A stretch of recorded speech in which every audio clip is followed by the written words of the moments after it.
opérateur, tout est prêt. Attends, t'es sûr que cette ligne est sécurisée? Ne t'inquiète pas, ils ne peuvent pas nous repérer ici. Mieux vaut faire ça vite. Non! C'était quoi ça? Ils sont là! On a été compromis! Ils arrivent! Ok, j'y vais.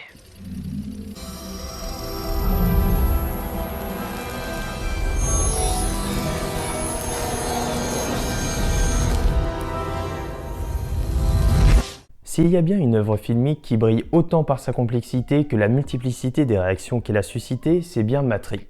Avec cet univers de science-fiction, les sœurs Wachowski ont créé une entité que bien des gens ont tenté d'analyser, de décrypter, de décortiquer. Car, il y a tant à dire, ou pas. Si les deux sœurs brillent pour leur absence dans les interviews, ce n'est pas pour rien. Elles ont la conviction que leur cinéma parle pour lui-même. Pas besoin de série de questions, pas besoin de réponses, dans leurs films, il y a tout. Les questions, les réponses, même si certaines questions sont volontairement laissées sans réponse. Mais alors, que faire? Est-ce pour cela qu'on ne doit pas hypothétiser sur ces films, essayer de découvrir leur sens caché? Là-dessus, il y a les pour et les contre. Alors on peut faire des centaines de fanfictions et inventer des milliers d'histoires sur l'univers Matrix, imaginer et décrypter tous les rouages de cette saga, mais ici, c'est pas la question. Je vais plutôt tenter d'expliquer en quoi Matrix s'inscrit dans un courant de pensée intersectionnel.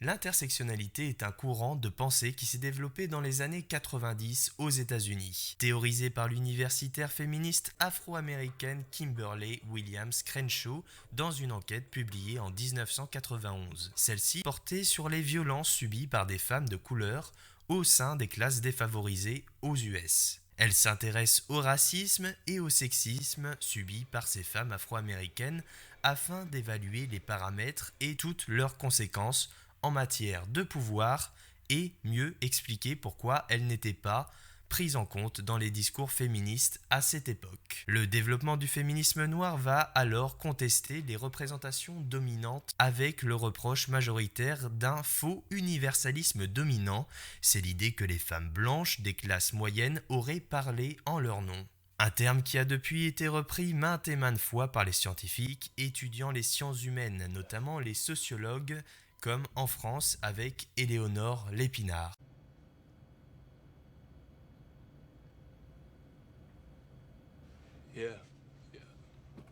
L'intersectionnalité désigne la situation de personnes subissant simultanément plusieurs formes de domination, oppression, discrimination et stratification dans une société. La subtilité, c'est que chacun de ces facteurs ne sont pas vécus indépendamment mais simultanément. C'est l'idée que tout cela est relié suivant les principes de différenciation sociale clairement définis par nos sociétés, tels que le genre, l'ethnie, la classe, la nation, la religion ou encore la sexualité.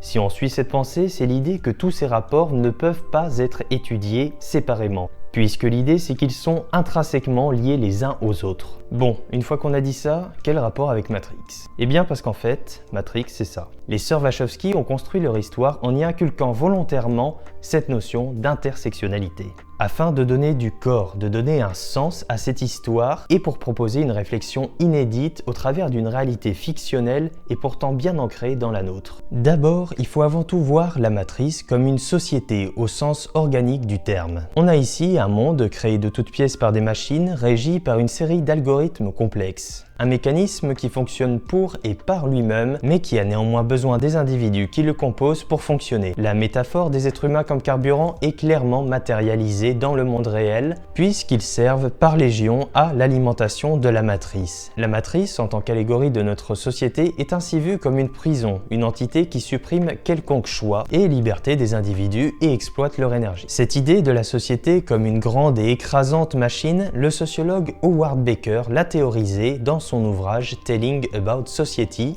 où il expose justement sa propre vision de la société et les différentes façons de l'étudier et la comprendre scientifiquement. Et donc, au sein de cette matrice qui ressemble comme deux gouttes d'eau à notre monde, et c'est le cas de le dire,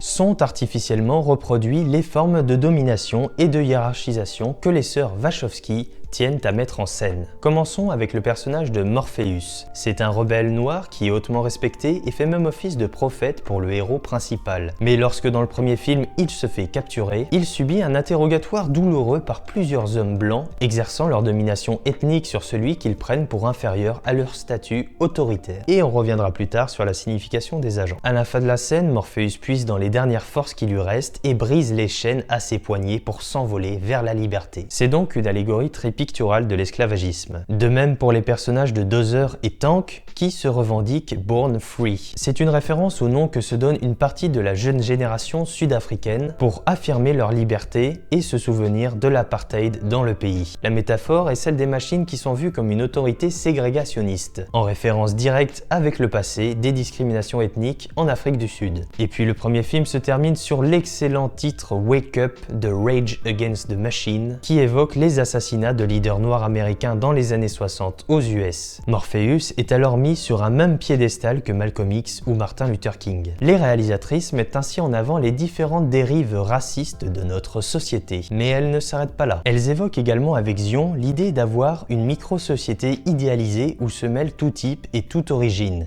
Une vision utopique, multiethnique, avec certes quelques individus déviants, car c'est ça aussi le discours. Peut-être nihiliste, mais raisonnablement réaliste, que même dans une société fictionnelle comme celle qui est mise en scène dans la partie du monde réel, les habitants de Zion ne sont pas parfaits. Certains individus dévient de la norme, car une norme est bien imposée.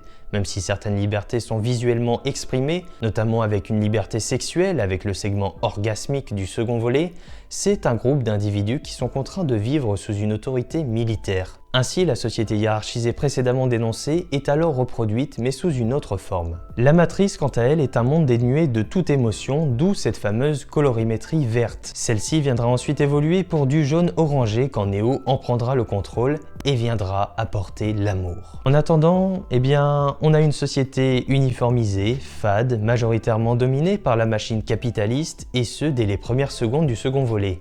Les individus ne semblent y vivre que pour le travail, puis la matrice va ensuite évoluer quand elle se sera rendue compte qu'elle peut également exploiter les sentiments des individus pour mieux les contrôler dans le 4e film. Pour en revenir aux agents, ils sont l'expression de cette fameuse uniformisation des individus. L'agent Smith, avant qu'il se rebelle, est lui aussi l'iconisation la plus extrême de ce que la matrice souhaiterait.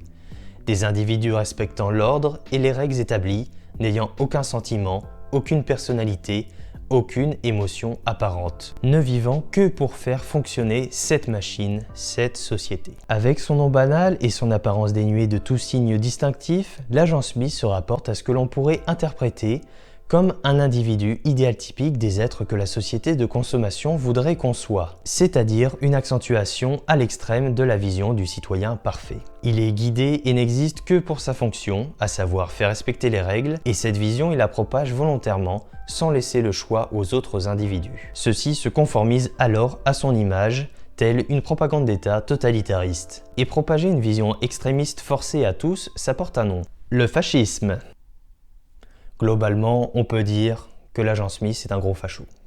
Enfin, on sait les sœurs Wachowski très impliquées, et c'est le cas de le dire, dans les questions de genre et d'identité. Outre le thème du choix de la pilule bleue et rouge imposée, qui symbolise le fonctionnement binaire socialement défini qui catégorise les individus dans nos sociétés, les notions de genre et de sexualité sont des notions que les réalisatrices abordent fréquemment dans leur filmographie. Et Matrix ne déroge pas à la règle, avec la représentation hypersexualisée des femmes dans la Matrice qui dénonce justement cette construction sociale hétéronormative. Ou encore avec le personnage de Trinity symbolisant ce féminisme coup de poing. Recouverte de cuir noir, ultra badass, puissante et sûre d'elle, le personnage vient offrir de nouvelles perspectives sur la place des femmes dans les films hollywoodiens de divertissement grand public, en s'opposant frontalement à la représentation accordée aux femmes par le passé. Que ce soit ses cheveux courts ou ses actions, elle n'est pas la demoiselle en détresse que le cinéma souhaite nous faire voir depuis des années. Elle est certes sauvée par le héros masculin, mais inversement à d'autres reprises. Un féminisme assumé donc, mais il y a également une représentation de genre hybride, notamment lorsque Neo renaît dans ce liquide transparent. Il est entièrement nu et dénué de toute pilosité ou autre caractère sexuel secondaire, supplémentaire qui viendrait indiquer hors contexte au spectateur son genre. Si les sœurs Wachowski ont décidé de mettre en scène sa renaissance dans le monde réel de cette façon, c'est justement pour, dans un premier temps, échapper pendant quelques secondes à cette catégorisation contrainte que la société exerce sur les individus à leur naissance et même avant cela. Tout au long de la saga, il est souvent répété cette phrase « le choix n'est qu'une illusion ». Pendant quelques secondes, ce concept de choix n'est plus. Il y a également le personnage de Switch, en français échangé, qui est clairement tertiaire dans l'histoire, mais il est également témoin d'une époque frileuse aux questions de transidentité. Dans le film, elle est interprétée par une femme, mais dans le scénario original, elle devait être une femme dans la matrice et un homme dans le monde réel, une vision à laquelle s'est opposé le studio à l'époque. Si la matrice était représentée comme une structure oppressive, notre monde l'était tout autant. La question est de savoir s'il l'est encore aujourd'hui. Ainsi, on peut considérer Matrix comme une œuvre anarcho-féministe, antifa, anticapitaliste, LGBTQIA+, antiraciste et punk. Et au travers la multiplicité des thématiques et des luttes qui convergent dans ces films, Matrix peut être vue comme une œuvre intersectionnaliste rendant compte d'une réalité sociale où différents conflits sont imbriqués les uns dans les autres. Ou alors, on peut penser que c'est juste de la bonne science-fiction à base de gros flingues et de cuir.